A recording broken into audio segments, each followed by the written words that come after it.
You've probably heard about Project 2025, a major conservative agenda designed to reshape America. It's ambitious, it's sweeping, and it's being spearheaded by some of the most powerful forces on the right. But what does it actually mean for you, especially if you're a white woman? We've been digging deep into the potential impacts of Project 2025, and tonight we're focusing on a demographic often overlooked in these discussions: white women.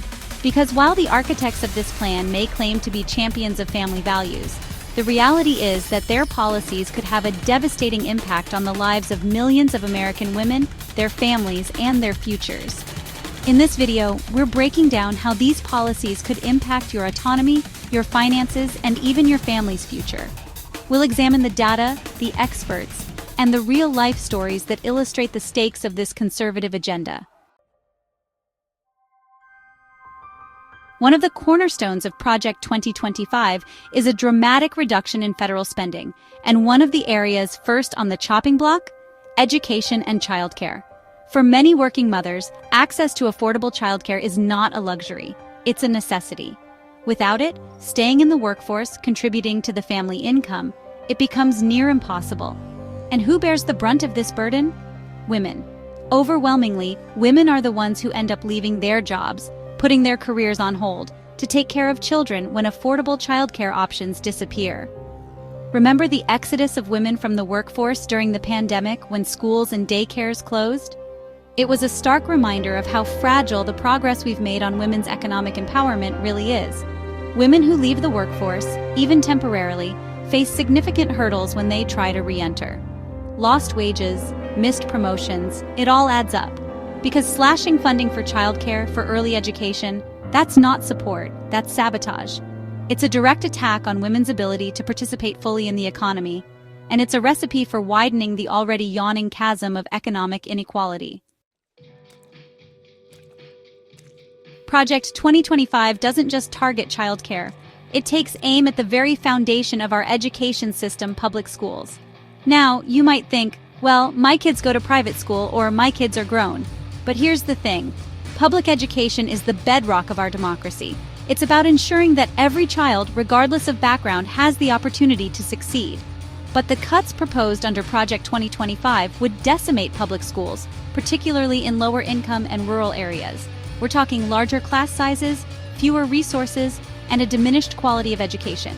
And it's not just about funding. Project 2025 also seeks to fundamentally change what's taught in our schools. We're seeing a wave of legislation aimed at banning books, whitewashing history, and limiting discussions about race and gender identity. This isn't just about abstract ideological debates, it's about controlling the information our children have access to, shaping their understanding of the world. It's about limiting their ability to think critically and engage in informed discussions about complex issues. Let's talk about economic independence, because for women it's not just about having money in the bank, it's about having choices, having agency, having the power to shape your own life. And that's precisely what Project 2025 seeks to undermine. We've already talked about the impact on childcare and education, but it goes far beyond that. Project 2025 takes aim at the very social safety net programs that millions of Americans, including white women, rely on. We're talking about cuts to SNAP benefits, to housing assistance, to job training programs that help families put food on the table, keep a roof over their heads, and get back on their feet. And let's not forget about healthcare. Project 2025 seeks to dismantle the Affordable Care Act, which has been a lifeline for millions of women, providing access to affordable healthcare, including maternity care and preventative screenings. It's about dismantling the very programs that provide a measure of economic security for working families, for single mothers, for women struggling to make ends meet. It's about pushing women back into traditional roles, making them more dependent on men, and limiting their choices. Chapter 4: Family Leave and Healthcare, Under Attack. The ability to decide when and whether to have a family is fundamental to women's autonomy. But Project 2025 attacks both family leave policies and reproductive health care. The U.S. lacks paid family leave, and Project 2025 wants to keep it that way. They oppose federal mandates, leaving it to states and employers. Millions of women face choosing between family care and their jobs. It's also about access to reproductive health care. Project 2025 aims to control women's choices and bodies. It's about dictating what we can and cannot do with our lives. Chapter 5. The Backlash Against Progress, Rewinding the Clock on Equality. For decades, women have fought tirelessly for equality, for the right to be treated with dignity and respect. While we've made significant strides, Project 2025 represents a dangerous backlash against that progress. It's fueled by a fear of change, a nostalgia for rigid gender roles, and a vision that seeks to relegate women to the domestic sphere. It's about clinging to an outdated vision of America, subservient to men, and bound by outdated expectations. And it's not just about ideology. It's about policies that would devastate women's lives. It's about the messages girls receive about their place in society, the books they're not allowed to read, the stories they're not allowed to hear, the role models they're denied. It's about the constant drumbeat of sexism and misogyny that seeks to undermine their confidence and ambition. We must call out this backlash for what it is: a desperate attempt to turn back the clock on progress and silence women's voices. Chapter 6. The Birth Rate Panic. Women as Pawns in a Demographic Game. One of the driving forces behind Project 2025, and one that's rarely discussed openly, is a panic over declining birth rates, particularly among white Americans. It's a fear, often unspoken but palpable, that a shrinking white population will somehow diminish their power and influence in society. And how do they propose to address this perceived threat? By controlling women's bodies. The assault on reproductive rights, the push for traditional families, the relentless messaging about the importance of motherhood, it's all part of a broader agenda to boost birth rates, particularly among white women. It's about viewing women as vessels, as instruments of demographic engineering, rather than as autonomous individuals with their own hopes, dreams, and aspirations. And let's be clear, this is not about genuine concern for families or children. If it were, they would be investing in affordable childcare, in paid family leave, in all the things that actually make it easier for women to raise families. But they're not. They're more interested in controlling women's choices than in supporting families. This obsession with birth rates is dangerous and dehumanizing.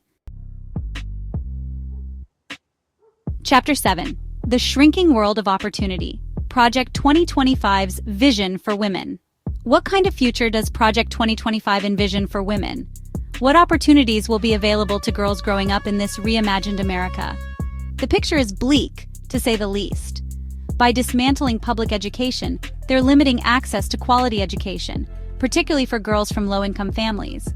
By slashing funding for higher education, they're making it harder for women to pursue college degrees and advanced training. And by undermining workplace protections and eroding social safety net programs, they're making it more difficult for women to achieve economic security and independence. It's a vision of America where women are increasingly reliant on men, financially and otherwise, where their choices are limited, their opportunities constrained, and their voices silenced. But we cannot let this dystopian vision become our reality. We must fight back against these harmful policies, these regressive ideologies. Chapter 8. A Generational Crisis. Project 2025's Legacy. The consequences of Project 2025 won't be felt overnight. They will unfold slowly, insidiously, over generations. But make no mistake, the impact will be profound. We're talking about a future where economic inequality is even more deeply entrenched, where access to quality education is increasingly determined by zip code, and where women are disproportionately represented among the ranks of the poor and working poor. We're talking about a future where families struggle to make ends meet, where the dreams of a better life for their children seem increasingly out of reach, and where the bonds of community are frayed by economic anxiety and social division.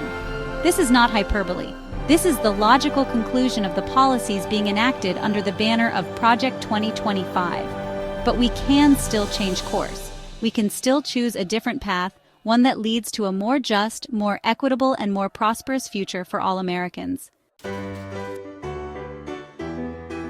We've covered a lot of ground tonight, from the impact on education and childcare to the assault on reproductive rights and the insidious effort to roll back decades of progress on gender equality.